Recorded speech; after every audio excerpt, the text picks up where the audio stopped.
Hey, what's up, guys? Gons here for the Face Like the Sun YouTube channel. Have you guys noticed that this has been a year of Mars in the news?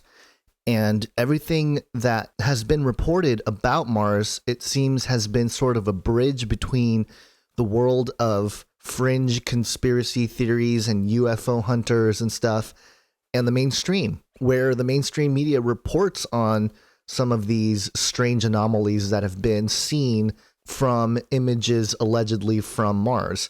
And if you recall, we had that mist woman sort of picture, and then we had the crab on Mars and a couple other things that were pretty sensationalized. But according to NASA themselves, made a press release yesterday, NASA to announce Mars mystery solved. And it says that on the 28th, that's right after the blood moon, NASA will detail a major science finding from the agency's ongoing exploration of Mars during a news briefing at 11:30 a.m. Eastern Time, Monday, September 28th, at the James Webb Auditorium at NASA headquarters in Washington.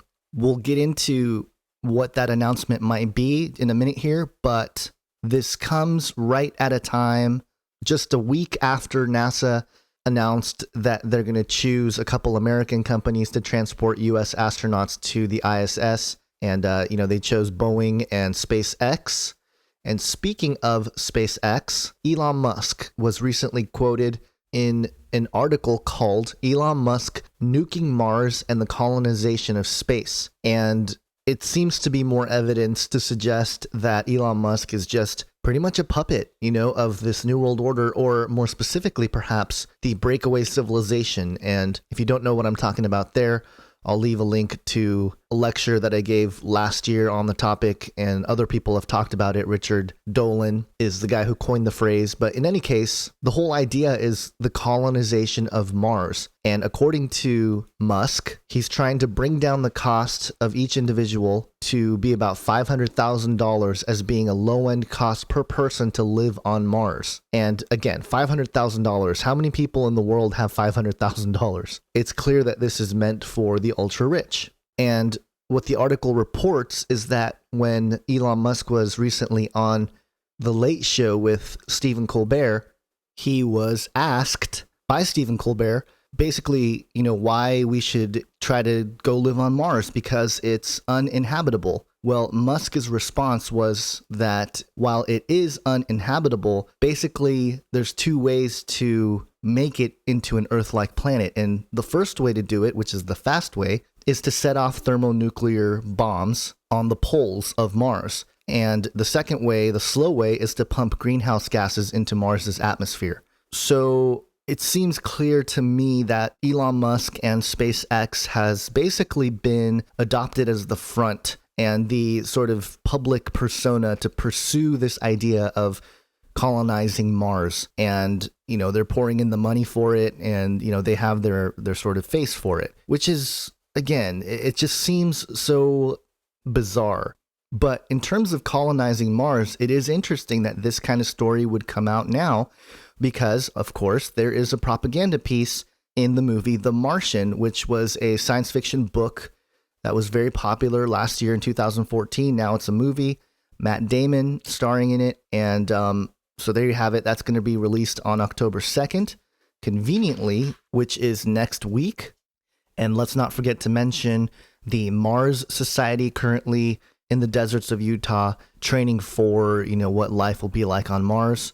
Or maybe they're just, filming stuff to make it look like they're at Mars for all the stuff that may come out later on. But in any case, the most recent strange phenomena of Mars is Marshenge. And a lot of videos have been made about it, but here you go. Here's the alleged Marshenge. You have the 4 stone pillars and what looks like smaller stones being set up in a ring around these 4 pillars. And it's possible that there's something there. And again, all the conspiracy world, fringe world people are jumping all over this story, and it's being reported in mainstream media. Again, it's very weird. You have the Huffington Post Science reporting on it. And so what is this big announcement that NASA is planning to make on Monday? Well, NASA always hypes things, and the actual, event or announcement is never as exciting, really.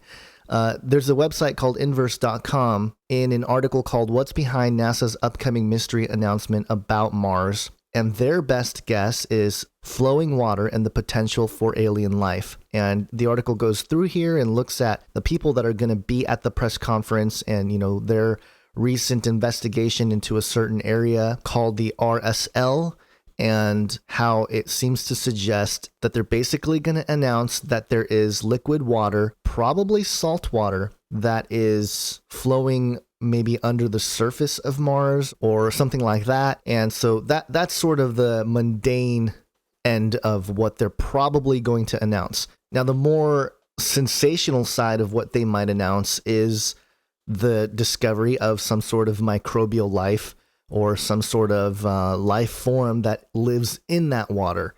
And so that could be another step in the whole Great Deception idea, and this idea that we came from Mars, and that's been pushed by some people in science already. So that's not a big surprise if they announce it. It just makes it official in the eyes of the world because, an organization like NASA officially stated it. But I would say that even more sensational, and this is probably not going to happen, but it's possible that they'll say there was some sort of ancient civilization on Mars. I mean, that's a pretty big discovery, and I doubt that's what's going to happen.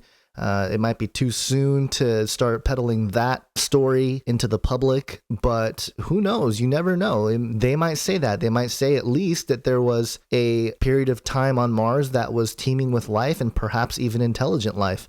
So that would be a major step in the direction of the Great Deception, and I would be very surprised if that is what they announce, but I am leaning to the side that they're just going to announce water flow on Mars, and that's going to be another step in, we're going to be able to colonize Mars and blah, blah, blah, all that stuff. Now, the importance of this, I think, to root it in the Bible and biblical prophecy is that, number one, obviously some people believe that, there isn't even a Mars there, there's no planets. But I would argue that at the very least, there's something going on because the planet Mars has been viewed for a long time, dating all the way back to 1045 BC with the Chinese having records of the motion of Mars. You also have the Babylonian astronomers, Greek philosophers, Hellenistic astronomers. They all noticed Mars in the sky. The first telescopic observation of Mars was by Galileo in 1610. And through the years, they noticed, some interesting definition to Mars and characteristics of the planet. And, a lot of art has been made based on some of that. So it's been viewed for a long time by many people. But more importantly, I think that if they do announce some sort of ancient civilization or even just life on Mars to some extent in the past or even currently, inevitably, the question of life on other planets will come up in the religious sense, and Christianity undoubtedly will be one of the first places that the attack will come. Now, the Catholic Church and the Pope and the Vatican, they have definitely prepared themselves with, their whole astro-theology thing and everything that Chris Putnam and Tom Horn has reported on with Exo Vaticana and everything else. So they'll have their deflection or, their go-to sort of narrative. But on the other hand, the mainline Christians, they really haven't dealt with this issue a whole lot. And let's remember that, back in 1996, they were already talking about potential past life when Bill Clinton, announced some mystery rock or something from Mars. But the more interesting thing here is to, I think, familiarize yourself with some of the work by David Flynn. And David Flynn had his book, Sidonia, The Secret Chronicles of Mars. And his basic outline theory is that, and again, this is just a theory, is that there was a race of angelic beings that may have lived on Mars at one point. And, he has his reasons for it, and it's based on some of the research that was out, close to 20 years ago. So, you go through some of his stuff, and I know it sounds kind of crazy, but, he has his support for it, and you might disagree with it, and even I have a hard time sort of agreeing with certain parts of his theory, but overall, you can't just dismiss it because you might disagree with it on the forefront. He does make some very good points. And so we have to keep an open mind and we have to consider it. And so I'll leave links to mt.net, which was David Flynn's website, And he goes through it, and it's a very fascinating thing to consider because, again, there's just another angle to this that I think most people are missing.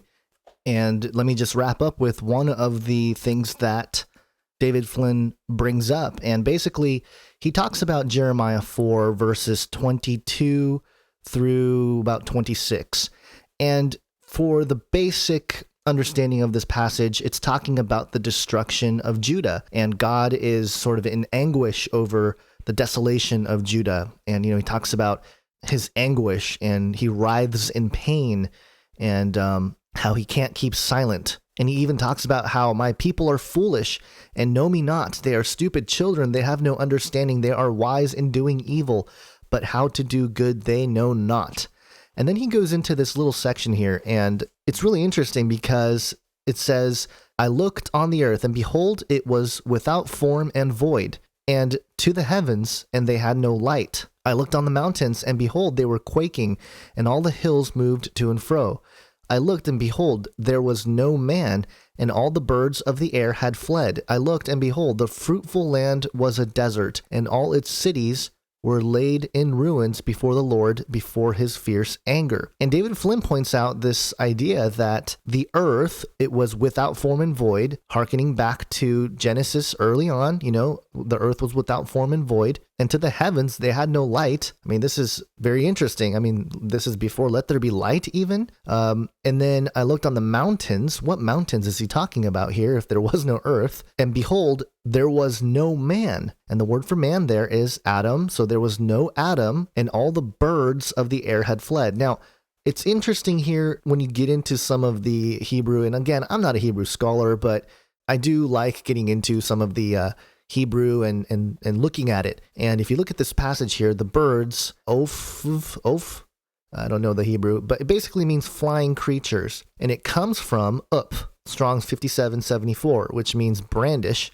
But according to Brown Driver Briggs, the verb of this word is to fly, and it's used, for birds, specifically of swallow, but also for the seraph in Isaiah 6 and the cherub in several passages as well, which makes it very interesting that, there's that connection there to angelic beings where, the basic word here is birds that's translated. Maybe there was a deeper meaning there, or maybe there was something that the ancient Hebrew Israelites that read this passage would understand this a little bit differently. And then again, I looked, and behold, the fruitful land was a desert. And of course, Mars kind of looks like a desert, and all its cities were laid in ruins.